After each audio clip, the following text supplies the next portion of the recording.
Bueno, pues felicitaros a todos porque habéis llegado aquí, habéis llegado y esto es lo más importante. La sensación que tenéis ahora vosotros es una sensación que tardaréis años después en digamos, recuperarla. O sea, yo os envidio mucho porque esa época de estar sin tener que hacer nada, estar tranquilos, ir ahora a un hospital, ahora hoy me levanto tal, esto, guardaoslo bien y acordaos de esto. Pero bueno, sin más dilación vamos a entrar en hematología y hemoterapia. Entonces, lo primero que os digo, como todas las especialidades, nos han hecho definirla con una palabra. Es difícil definir hemato en una palabra.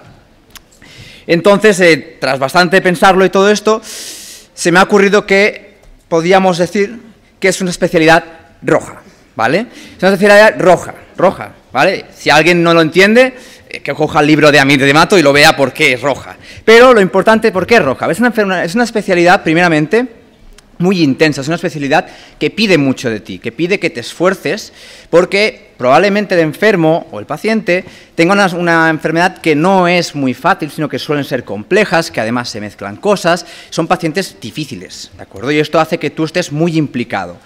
Además, es una especialidad que cada vez más está a la orden del día en investigación, es puntera, cada vez salen fármacos nuevos, año tras año tratamos enfermedades de manera distinta porque salen nuevos fármacos, porque salen nuevas terapias, nuevas maneras de tratarla, por lo que es una enfermedad, es digamos, una especialidad muy compleja. Además, he puesto que es de contrastes. ¿Por qué? Porque dentro de la hemato hay muchos campos. Podemos dedicarnos a la clínica básica, es decir, hospitalización o la consulta, pero también está el hematólogo que está en el laboratorio de diagnóstico, de ver qué le pasa a la sangre de este paciente, ver qué está pasando, muchos mecanismos moleculares, todo esto también lo hace un hematólogo. Y ya no entramos en todo lo que es terapia celular. Todos los procedimientos tipo aféresis celular o el trasplante, todo esto también lo hace un hematólogo. Por eso es una especialidad, digamos, de contrastes. Hay muchos campos por los que uno puede estar. Y por lo que hemos dicho es apasionante. A quien os guste la hemato ya en el Miro, que se haya despertado un gusanillo allí cuando habéis hecho hemato, sé que no todos, pero a algunos siempre le aparece, veréis que es una especialidad muy apasionante y que cada vez quieres saber más. Y dices, ¿y esto por qué? ¿Y esto por qué? Y bueno, puse erótica porque el rojo también es el color del erotismo. Entonces, bueno, si a alguien le encuentra el erotismo, yo lo encontré, pues oye, adelante, es una razón más para coger hemato. Entonces, puntos positivos de la hemato. Lo que os he dicho, es una especialidad multidisciplinar. Tanto podemos estar en la clínica, como en el laboratorio, como en el mundo de la investigación, y además podemos combinarlos. Podemos estar parte clínica, parte laboratorio, tanto haciendo clínica como a la vez investigación, como estar en el laboratorio e investigación, es decir, podemos estar en varios campos siendo hematólogos. Y además nos dedicaremos a una patología muy diversa. La hemato en verdad se creó porque dijeron, bueno, pues, ¿quién se dedica a la sangre? Y uno levantó la mano y dijo, hematólogo, ya está. Pero claro, en la sangre hay muchas cosas. Hay hematíes, que si bajan, pues tienes anemia, entonces hay estudios de anemia. Hay neoplasias hematológicas, las que queráis, que también las estudia un hematólogo. Y todos los problemas de coagulación, que no tienen nada que ver, por lo que son patologías muy distintas, pero que todas se encarga un hematólogo, por lo que también es una patología muy diversa. Muchos ya lo entenderéis, pero hay un vínculo muy importante con el paciente, ¿de acuerdo? Son pacientes muy demandantes porque tienen enfermedades muchas veces graves, crónicas, y que el paciente te pide y tú tienes que responder. Entonces, esto es un punto positivo porque tienes mucha relación con el paciente. Además que tiene mucha investigación, es decir, que está a la orden del día todos los fármacos que salen nuevos, terapias nuevas que hacemos, trasplantes, CAR, todo esto está a la orden del día y un hematólogo muchas veces tiene que estar muy actualizado en esto. Pongo calidad de vida aceptable, pongo un asterisco. Claro, yo soy residente, soy R4, entonces mi calidad de vida, pues depende de quién la mire, dirá es muy buena, o de quién la dirá es muy mala. Yo la considero buena, siempre es mejorable, pero sí que es verdad que, preguntando con los adjuntos que yo tengo, todo esto, la verdad es que se vive bien. También uno da a la hematología lo que quiere. Si uno quiere, digamos, solo dedicarle las 8 horas, puede. Ahora, si uno quiere dedicarle 12 horas, también puede. Entonces, la calidad de vida también es dependiente, pero es bastante aceptable. Por último, este punto que pongo, que es de la monogamia hematológica. Y esto es un punto que a mí me gusta destacar dentro de la hemato. Y es que el hematólogo depende del hematólogo. Es decir, para el diagnóstico, para el tratamiento, para todo lo que envuelve una enfermedad hematológica, el hematólogo es el centro, es el que decide, pues voy a hacerle un mielograma, voy a hacer esto, voy a hacer esta prueba, lo hace todo el hematólogo. Igual que el cardiólogo necesita del cirujano cardiovascular, el digestólogo necesita del cirujano general, el neumólogo necesita del cirujano torácico. Nosotros aquí no dependemos de cirujanos, no es que nos caigan mal, pero no dependemos, como máximo del general para que nos quite algún ganglio, pero poco más. Esto también hace que tú veas mucho más el diagnóstico integrado, que todo lo hagas tú y tú entiendas muy bien lo que le pasa al paciente. Y eso es algo que es muy bueno, ya veréis que es muy bueno. Por otro lado, también tenemos puntos negativos, que son puntos negativos que depende del punto de vista también, ¿vale? Para mí no lo son, pero sí que es verdad que yo no soy todo el mundo y cada uno tiene que valorar, tener su escala de valores. Exige mucha dedicación, es una especialidad que, como requieres mucha actualización, tienes que estar siempre al día de todo, para poder tratar de la mejor manera a los pacientes, tienes que estar muy actualizado y dedicarle mucho tiempo, por lo que eso hay que tenerlo en cuenta. Para los que os gusten las médico-quirúrgicas o las quirúrgicas, pues no es la especialidad adecuada, porque es muy poco procedimental. Como máximo lo que hacemos son biopsias de médula ósea y poco más. Todo lo otro lo hace cirugía, por lo que no es muy procedimental, no es ni de cortar, ni de sacar chuletones, esto no lo hacemos. Lo que es el nivel emocional, que esto mucha gente me lo ha preguntado. Sí, es una especialidad que es dura, sobre todo la parte oncológica es una especialidad dura porque te tratarás con pacientes jóvenes muchas veces, con enfermedades graves, potencialmente letales, que a veces no van mal, a veces van mal y a veces no van bien. Entonces, hay que saber dónde nos metemos, es decir, no significa que cada día que yo voy a trabajar es un drama, no. Pero sí que es verdad que tenemos que tener en cuenta esto. Pero aún así también es una parte muy bonita porque durante el seguimiento del paciente tú estás a su lado y él lo agradece un montón. Entonces, por eso os digo que son puntos negativos, depende. Es muy dura a nivel emocional, pero también te llena mucho si el paciente al final te dice, oye, gracias por estar ahí, aunque sepa que me voy a morir, gracias por estar ahí. Eso llena mucho. Y la salida laboral. La pongo como puntos negativos, no porque no tenga, porque tiene. Aquí tenemos a Irene que tiene salida laboral, ¿vale? Es decir, yo que soy R4 veo a Irene y digo, bien, pero ¿qué es lo que pasa? Que quizás no tenemos tan buena salida laboral, por ejemplo, como las médico-quirúrgicas. Muchas médico-quirúrgicas, como otorrino, gine, tienen una salida fácil de poder hacer alguna privadilla, hacer alguna cosa y ir buscándose su hueco. En hemato, pues como tampoco hay tanta privada en este sentido, cuesta más, pero hay salida, ¿de acuerdo? Hay salida, pues siempre al principio intentar hacer bajas, todo esto, pero hay salida, por lo que no es un punto negativo, simplemente que comparada con otras especialidades quizás no tiene tanta.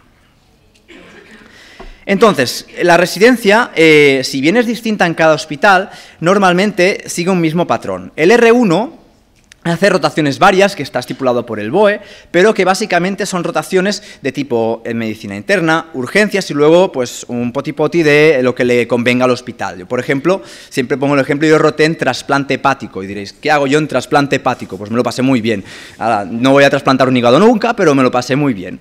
Entonces, pues bueno, y hay otros servicios que rotan en radioterapia, que rotan en oncología. Entonces, simplemente es para coger manejos de pacientes y saber moverte muy bien, ¿vale? Pero siempre vais a rotar con medicina interna y por urgencias, que estas son básicas. Y luego a partir del R2, R3, R4 ya empieza lo que es hemato de verdad, donde el residente suele rotar por las plantas de hospitalización de hematología, que también incluye trasplante, ¿de acuerdo? Hay una parte muy importante que es tanto de clínica de hospitalización como de consulta externa, pero también tenéis que tener en cuenta que hay una parte importante de laboratorio. Os he dicho que es una especialidad multidisciplinar y, por lo tanto, durante estos 4 años tenemos que aprenderlo todo. Entonces, hay una parte que es aproximadamente un año, también depende, pero por BOE viene a ser un año, en la que estamos en el laboratorio. Y esta es una especialidad, esta es una parte que normalmente la gente cuando nos viene a preguntar dice, es que esto es un rollo y todo esto, pero después cambia la cosa. ¿Por qué? Porque no estás en el laboratorio contando hematíes y diciendo hemoglobina de 12, no es este laboratorio. Es el laboratorio en el que tú integras los conocimientos de la clínica y los entiendes. Es decir, tu paciente te viene con una leucemia y dices, una leucemia, pues tú en el laboratorio miras esas células y dices, vale, Qué malas sois. Muy bien. A ver, uy, además tienes este cromosoma. Ay, muy bien, entonces le podremos dar este fármaco. Y yo hablo con el clínico, oye, ¿por qué no le damos este fármaco? Es decir, ahí entiendes todo lo que haces. Por eso os digo que lo de la monogamia hematológica es bueno. Es bueno, ¿por qué? Porque tú mismo vas a entender todos los procesos diagnósticos y terapéuticos de tu enfermo. Entonces, el laboratorio, aparentemente, cuando uno es R0 o R1, duda, dice, no me gusta, pero a la larga uno le quiere pasar por ahí, aunque no sea para quedarse, pero para entender todos los mecanismos de nuestras enfermedades. Por eso es una rotación que es importante. Fundamentos para elegir un hospital. Bien. Inicialmente os diría, las preferencias personales son importantes, es decir, pues, ¿qué quiero yo? Tengo pareja, quiero estar con mis padres, quiero estar en mi ciudad, me gusta mucho Madrid, me gusta mucho Albacete, lo que sea. Vale, muy bien, tú estás en tu zona de confort, pero también puedes decir, pues me quiero ir porque quiero ir a un centro puntero o lo que sea. Eso, cada uno es lo que tiene que elegir y esto es importante. Si lo que buscáis, por ejemplo, es centros punteros en hematología, porque os gusta mucho una patología en concreto, me quiero formar en hematoncología de linfomas, me quiero formar en coagulación, justo en enfermedad de von Willebrand, lo que sea, claro, entonces tendríais que buscar un hospital bueno para esto, porque sí que es verdad que en España hay hospitales que son más buenos en una cosa y que flaquean de otros. Entonces, esto es importante que lo preguntéis cuando vayáis a preguntar, es decir, oye, ¿qué es bueno aquí y qué es malo aquí? Y esto es importante que os lo digan. Normalmente los hospitales grandes están muy subespecializados, ¿de acuerdo? Es decir, hay la parte de coagulación que no se entera de nada de la parte de hematología oncológica, que no se entera nada de la eritropatología. Los más pequeños, en cambio, lo tienen todo más junto, pero también son buenos, porque entonces es muy polivalente. El residente puede rotar más fácilmente por las zonas, ¿de acuerdo? Esto hay que tenerlo en cuenta. Luego, además, preguntad en el servicio de hematología de cada hospital, es decir, cómo están de investigación este hospital, ese servicio, qué unidades tiene, si es que hay la coagulación, lo que os he dicho, si es que hay trasplante, no hay, qué laboratorio tienen, es decir, si pueden diagnosticar muy bien las enfermedades, si tienen pruebas punteras, todo esto va ligado a la clínica y es importante que lo hagamos.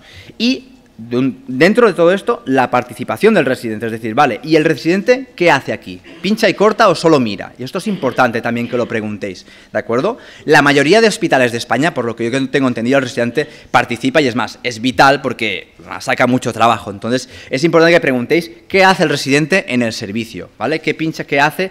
¿Pasa consulta solo? ¿No pasa consulta solo? ¿En la planta está bien acompañado? ¿No está bien acompañado? Todo esto, preguntadlo y no tengáis vergüenza porque es importante saber dónde os metéis. Y por último, el ambiente también. Es algo que es recomendable para todas las especialidades que preguntéis el ambiente. Es decir, el resi mayor, el resi pequeño, oye, ¿y cómo estáis? ¿Estáis bien? No. Si veis el resi pequeño que viene con un yeso y todo de morados, pues os asustáis, decís gracias, gracias, os vais corriendo, pero en principio preguntad qué buen rollo hay. Normalmente hay buen rollo, pero es importante tanto en la especialidad como alrededor, con las otras especialidades, con los otros residentes. Entonces, este es el ranking nacional, ¿de acuerdo? Que estas son las últimas cifras que se acabaron en cada hospital, en este último año. Como veréis, se acabaron alrededor del 1000, en el 1000 y el 2000, las 10 últimas cifras. Es algo que va cambiando cada año, ¿de acuerdo? Va a modas, pero sí que es verdad que normalmente los 10 hospitales rondan por estos números. Hace 5 años hubo una moda y bajó bastante, pero ahora está bastante estabilizado. Entonces, normalmente la predilección de los estudiantes y de los R0s es por Madrid y Barcelona, porque tienen hospitales más grandes donde tienen, digamos, servicios muy potentes. Pero, por ejemplo, podéis ver que se acabó también el Valdecía de Santander, o por ejemplo el Virgen del Rocío de Sevilla también se acabó, fue el cuarto hospital en acabarse. Es decir, también depende de si el aspirante dice, oye, pues quizás me prefiero quedarme en Sevilla, que tiene un servicio muy potente y además yo soy de ahí, lo que sea, pero que veáis que más o menos es así. Yo no soy del Clinic, ¿de acuerdo? A mí me gusta mucho mi servicio, pero hablando con Irene, que es de La Paz, hablando con residentes de todos los que nos encontramos en los congresos, la verdad es que todos tenemos un aprendizaje bastante similar, por lo que os diría que cualquiera de estos 10, y algunos que nos salen aquí, son muy buenos, tenemos muy buena hematología en España. Y nada, me he permitido, antes Carlos, que no sé si está por aquí, pero ha dicho que este era el lema de hace unos cuantos años, de cómo vas a elegir, si con el corazón o con el cerebro. Yo os diría, yo elegiría con el corazón, ¿vale? Es decir, vais a ser médicos, vais a ser especialistas y es algo que vais a tener que arrastrar hasta la jubilación, que no sé cuándo va a ser, pero va a ser de aquí mucho. Entonces, elegid algo que os guste de verdad. Yo ahora tampoco pensaría en las salidas laborales. Obviamente hay que pensarlo, pero pensad más en qué queréis hacer cada día, en a qué os queréis dedicar y con qué seréis felices. Y creo que ya está. Mucha suerte a todos, chicos.